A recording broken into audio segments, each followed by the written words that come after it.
এখন কিছু মানুষ এলিয়েন খোঁজে না, অন্য গ্রহ থেকে আসছে সিগন্যাল ইত্যাদি না।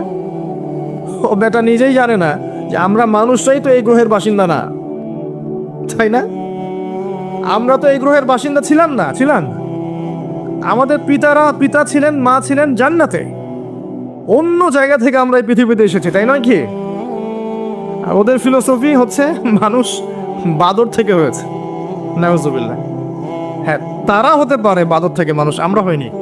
ঠিক, বরং কোরআনে আল্লাহ পাক উল্টা কথা বলেছেন, সূরা আরাফের মধ্যে সম্ভবত আছে। ওই যে শনিবারের ঘটনা, শনিবারে মাছ ধরার ঘটনা মনে আছে? শনিবারে আল্লাহ পাক মাছ ধরতে নিষেধ করলেন, কিছু মানুষ মাছ ধরলো না, কিন্তু টেকনিক খাটালো, মাছগুলোকে আটকে রাখলো। এই অপরাধের কারণে আল্লাহ পাক কি করেছেন? ওদেরকে বানর বানিয়ে দিয়েছেন। তাহলে মানুষ থেকে বানর হয়েছে প্রমাণ আছে, বাদর থেকে মানুষের কোনো প্রমাণ নাই। এখনকার ডারউইনের তত্ত্ব আপনারা হজম করছেন, লিখছেন পরীক্ষা খাতায়, মাশাআল্লাহ। এগুলো কুফরি মতবাদ। কি মতবাদ? যখন আপনি এটা বিশ্বাস করছেন, তাহলে আপনি আদম আলাইহিস সালামের অস্তিত্বকে অস্বীকার করছেন, তাই নয় কি? যদি আপনি বিশ্বাস করেন যে আসলে বাদর থেকে মানুষ হয়েছে, তাহলে আদম আলাইহিস সালাম কি? তাকে কি আল্লাহ কি থেকে সৃষ্টি করেছেন? অন্য কোনো প্রাণী থেকে?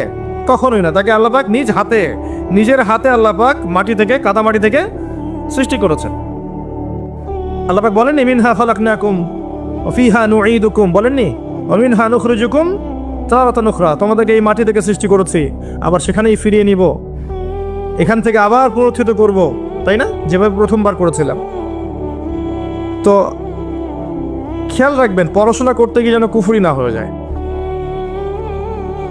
তো এই একটা আয়াত আল্লাহ পাক বললেন তোমরা নেমে যাও, কিন্তু হেদায়েত আসবে, যারা হেদায়েত মেনে চলবে তারা আবার জান্নাতে ফিরে আসবে। তারপর আরেকটা আয়াত আছে 39, আল্লাহ পাক বলছেন ওয়াল্লাযীনা কাফারু, তবে যারা কুফরি করবে, ওয়াকাযযাবু বিআয়াতিনা, এবং আমার আয়াতগুলোকে মিথ্যা প্রতিপন্ন করবে, কাযযাবু মিথ্যা প্রতিপন্ন করবে, ফাউলাইকা আসহাবুন নার, তারা চিরস্থায়ী, তারা জাহান্নামের অধিবাসী হবে, হুম ফিহা খালিদুন, তারা সেখানে চিরস্থায়ী থাকবে।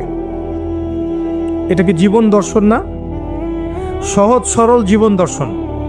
আল্লাহর পক্ষ থেকে হেদায়েত আসবে, দুনিয়ার সময়টা লিমিটেড, এই সময়ে হেদায়েত আপনার কাছে আসবে, এটা আল্লাহর দায়িত্ব পৌঁছে দেয়া। এরপর যদি আপনি মেনে নেন, আপনি সেই জান্নাতে যাবেন ইনশাল্লাহ, যেখান থেকে এসেছেন ইনশাল্লাহ। আর যদি আপনি না মানেন, অস্বীকার করেন, মিথ্যা প্রতিপন্ন করেন, তাহলে ওই ইবলিসের সাথেই, অহংকারী ইবলিসের সাথেই চিরস্থায়ী জাহান্নামে যেতে হবে। আমরা এখন কি চাই সেটা আমাদেরকে সিদ্ধান্ত নিতে হবে, তাই নয় কি? আল্লাহ পাক কি জোর করবেন? আল্লাহ পাক জোর করবেন না।